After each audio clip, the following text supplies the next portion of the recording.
E aí você vê, por exemplo, isso acontece também em empresas privadas. Eu não sei se você viu recentemente uma declaração da B3, que é a Bolsa do Brasil.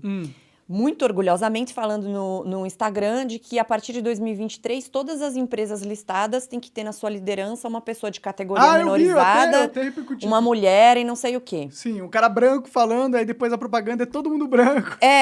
Além de tudo tem isso, né? Sim, é puta hipocrisia do cara. Além de tudo. Mas assim, qual que é o problema que você tem? Você só tem a Bolsa do Brasil, a B3, você só tem uma bolsa. Nos Estados Unidos você tem várias, né? Então, se esse cara vira e fala assim, a partir de 2023 você tem que se adequar para estar listado no meu índice, minha vontade de falar, vai tomar no seu cu, entendeu? Que eu tenho que, você tem que falar Uma que quem que vai estar a minha né? liderança. E não é que eu sou contra ter categoria minorizada, porque tem gente que confunde isso. Então, para deixar bem claro, tem que ter mulher, tem que ter categoria minorizada se você quiser, se a pessoa for competente para aquilo que você quer. Imagina se a partir de, sei lá quando, alguém for falar que na minha empresa tem que ter 50% de não sei quem, 25% de não sei onde. Gente, eu é que tenho que determinar quem vai na minha empresa dos critérios que eu quiser. Seja os critérios por merecimento, por cor, por raça, mas é minha decisão. E não de uma empresa de terceiros. Decidir quem que você vai colocar. Exato. Sim, com certeza. Então a gente precisa do quê? De uma concorrência, a gente precisa de um novo índice. Sim. Para não ter que ficar. E aí eles ficam nessa forçação de barra, forçando.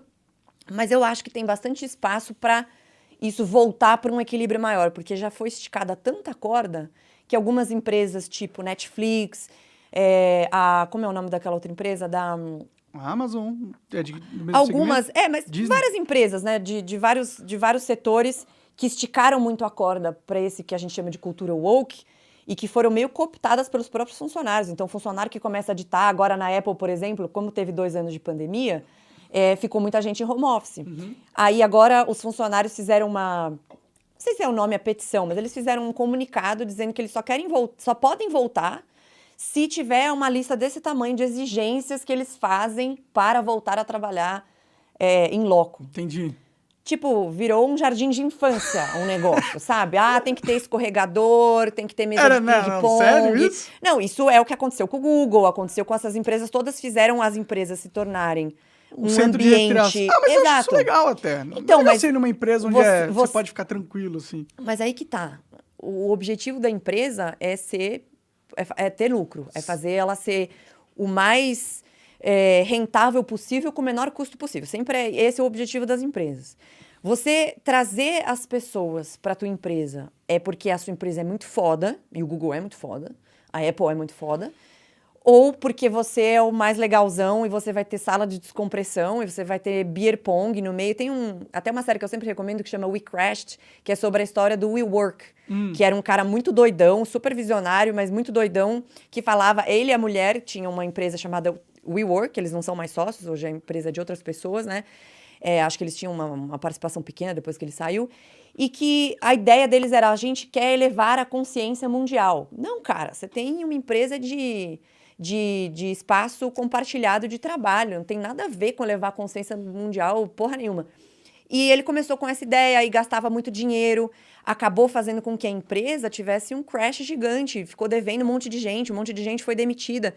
Então, teve uma empresa, acho que foi a Coinbase, agora não lembro se foi ela, ou foi a Salesforce, uma dessas que também teve a empresa meio que cooptada pelas pessoas por causa da história do George Floyd, da época do Black Lives Matter. Então você tem que fazer isso, você tem que ter esse posicionamento, a empresa tem que ser isso, tem que ser aquilo. Então passam a mudar o objetivo da empresa, de gerar lucro, de ser uma empresa rentável. E esse lucro, lembrando, é o que vai fazer a empresa ser saudável, gerar empregos, aumentar a inovação, melhorar os seus salários, etc. É isso que vai fazer a empresa ser boa e ser boa para você e para sua família e para todo mundo que está envolvido naquela empresa. E não você ter mesa de beer pong. Sim, é óbvio que você pode ter algumas coisas, você pode ter uma confraternização, mas esse porque tipo, é legal ter uma cultura que você não se sente uma formiguinha dentro de um grande conglomerado. Sim, mas eu acho que tem formas de fazer isso diferentes. Pelo menos assim que eu tento tocar as minhas empresas, né? Você não precisa disso. Você pode ter momentos de descompressão, você pode ter momentos para juntar todo mundo num evento, e você tá próximo do CEO, você tá próximo dos diretores. É importante ter uma moral elevada dentro da empresa. Mas essa coisa de você... Esse sentimento das pessoas acharem que a empresa é uma democracia, que todo mundo vai falar, eu acho que você tem que fazer isso, eu acho que você tem que fazer aquilo, dá merda. E deu merda em várias empresas. Então, o próprio Netflix fez um comunicado dizendo, olha, se tem alguma produção do Netflix que você, funcionário, não concorda, porque tem esse negócio do cancelamento. Tem séries que puxam para um lado, tem séries que puxam para o outro. Todas as novas séries estão um saco. Sim, mas tudo assim, uma cagação você tem que ter liberdade de expressão para fazer aquilo que você quer, certo? Mas isso vale para todos os lados. Sim. Vale para lacração e vale para antilacração. Só que o que acontecia? A lacração estava comendo solta e quando vinha alguma série que não tinha a ver com lacração ou que era antilacração... Elas cancelavam. Eu não quero fazer, porque não sei o quê. Aí o Netflix falou o seguinte, se ele não quiser fazer... Vamos pegar outra gente que faz. A porta da rua é a serventia da casa. Aí começou a mudar um pouco isso. Então, essa cultura... E isso começou muito no Fórum Econômico Mundial, com o dono, que chama Klaus Schwab, com essa ideia de que você não tem que ter mais um capitalismo de shareholder, que é esse de gerar valor para o acionista. E lembrando que gerar valor para o acionista, quando você fala assim, parece uma coisa super fria e super insólita, super... como se fala... egoísta, mas não é. De novo, o valor para o acionista significa que a empresa está saudável e que ela pode sempre evoluir, crescer, aumentar a sua atuação. Não necessariamente, né? Tem muitas bolhas que se formam através de especulação no mercado. A maior parte das bolhas são formadas por intervenção do Estado. Sempre quando tem expansão monetária demais, ela acaba inflando um setor, como foi o caso do imobiliário nos Estados Unidos na crise de 2008, que começou muito antes. A crise de 2008, ela começa em 90 e poucos, ali no governo do Bill Clinton, com o governo dizendo, a gente tem um sistema de créditos, né, de score credit racista, e você precisa baixar os seus standards do seu sistema de créditos para dar crédito para as pessoas imobiliário, para todo mundo poder comprar casa. E isso começou a gerar uma bolha nesse setor imobiliário, porque as pessoas começaram a fazer hipotecas, 2, 3, 4 hipotecas, sem ter condição, isso gerou uma bolha gigantesca. Sim. E acabou tendo um problema. Então, assim, geralmente essas bolhas, elas são criadas por uma intervenção do Estado que fica meio que maquiada. Mas o ponto que eu queria chegar é, essa ideia de que o capitalismo de shareholder, ele tem que morrer e tem que entrar o capitalismo de stakeholder, que é o de você ter benefício social e que você tem que fazer impacto. A própria diretora da Natura falou que impacto é o novo lucro. E as ações da Natura só caindo. Assim, uma hora não dá para segurar. Como que você segura consecutivos prejuízos, etc. O que você vai acabar fazendo? Demitindo, diminuindo a sua atuação de tecnologia, diminuindo a sua inovação, porque não tem como, não tem almoço grátis, você tem que gerar dinheiro. Não, com certeza, a empresa tem que dar lucro, é para isso que ela serve. Então, eu acho que esse shift do mundo, dessa loucura, eu costumo dizer que precisa trazer os adultos para a sala de volta. Porque tem um monte de criança tomando conta das empresas, dos governos, das então eu acho... das redes sociais. Sim. Eu acho que naturalmente vai acabar voltando um pouco para esse equilíbrio, porque ele foi demais por esse lado louco. Cara, não, concordo pra caramba com você. Eu tô de saco cheio dessa cultura woke também. Não aguento mais lacrador, não aguento mais. Bom, você já teve o seu fair share de cancelamentos, né? Eu tô dando um pouquinho da minha parte de sofrimento aí pros outros, porque eu não aguento mais. Quantos anos você tem, Monark? 32. Então você tá com a cara boa ainda. Não envelheceu, não tá com o cabelo branco. Tá bom ainda. Eu saio de casa, não tomo sol. mas, ó, eu queria falar também uma parada assim, que tipo, eu entendo que esse negócio da cultura woke prejudicou muito e que muitas das bolhas acontecem também por causa do Estado, influenciado por uma galera meio nada a ver. Mas existem bolhas também que são influenciadas por uma nova tendência de mercado que as pessoas têm uma expectativa muito alta e, na verdade, ela não se concretiza. Tipo, a bolha do .com. Tava todo mundo achando, vai ser o futuro da internet, todo mundo imaginando o futuro, e aí criou-se uma bolha enorme no .com, que não foi necessariamente ligada ao Estado. Normalmente tem as duas coisas atuando em conjunto, né? Que em economia a gente chama de tempestade perfeita, que é quando tudo conspira para dar errado. Mas, geralmente, todas elas, a própria crise de 1929, que o pessoal fala que foi causada por excesso de liberalismo, excesso de não sei o quê, na verdade, não.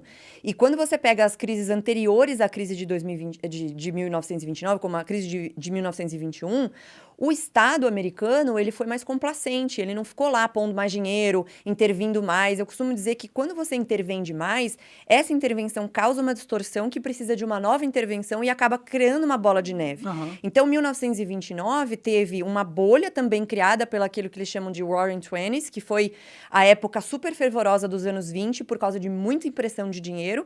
Aí começa a gerar as bolhas, porque essa impressão de dinheiro, ela distorce a economia.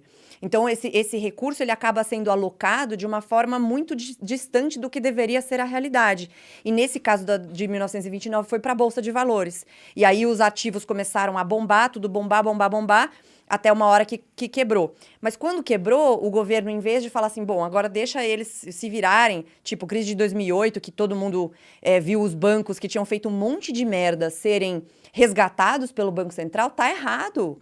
Não Você incentiva o comportamento ruim de criação de bolhas. E não só isso, você não só incentiva o dinheiro do pagador de impostos, que se fudeu na crise pra caramba, pra falar assim o português claro, tá pagando o cara que fez toda a merda. Entendeu? Então, assim, é uma coisa totalmente imoral. E em 1929 existem alguns economistas que dizem que se o governo não tivesse atuado tanto e fizesse feito tanta intervenção, essa crise teria durado 2, 3 anos e não se transformado numa depressão de 15 anos. Então, tudo isso tem que ser analisado na hora de você ver que, na realidade, não é que o mercado, quando tem pouca regulação do Estado, ele sempre vai funcionar perfeitamente. Não é isso, não existe mundo perfeito. Mas é que quanto mais intervenção, mais distorção você causa. E aí você tem esses incentivos. Eu acho que é o Thomas Sowell que fala que você deve analisar, o Thomas Sowell ou o Milton Friedman, que você deve analisar as políticas, não pela sua intenção, mas pelos incentivos que ela cria. Então, quando você tem o Banco Central americano, Federal Reserve, pondo bilhões de dólares nos bancos que quebraram, que estavam fazendo tudo errado, os caras fizeram essa diminuição dos standards de score de crédito. Pegavam, too big to fail, né? Aí pegaram esses créditos podres, empacotaram e venderam para fundos e, além de tudo, as agências de rating falando que aqui era tudo A, era tudo rating A. Mentiram pro consumidor na cara dura pra empurrar merda. E as agências de rating é um cartel de agências de rating feito com... Esse monopólio é dado pelo Estado, regulado pelo Estado americano. Você acha que você fizer uma empresa de rating, eu vou fazer o Monarch Ratings. Você vai entrar e vai fazer o rating, vai ser aceito esse rating para todos os lugares? Mas se eu tiver um rating independente que não depende do Estado... Você pode fazer, mas ele não é considerado para fins de bancos de avaliação. Né? Tipo, você vai comprar um fundo, precisa aquele fundo, aquele empacotamento que você fez, um fundo imobiliário, um fundo ele precisa ter o rating Fitch, ou Moody's, ou S&P. Credibilizado pelo governo. O que é desse cartelzinho, vamos chamar de rating. Então, cartelzão, né? Na verdade, tudo é um cartel, né? Tem um livro do Thomas Sowell que chamam de House Boom and Bust. Eu acho que não tem em português, mas ele conta de maneira muito mais extensiva do que eu falei aqui, essa crise de 2008 e fazendo essa comparação também com as crises anteriores do governo que sempre tem essa intervenção e essa expansão monetária. Por exemplo... Você acaba de assistir um corte do Monarch Talks, agradeço demais, mas se você quiser ver o vídeo na íntegra e acompanhar ao vivo todas as transmissões, você tem que ir lá no rumble.com/monarch para não perder nada. Segue a gente lá.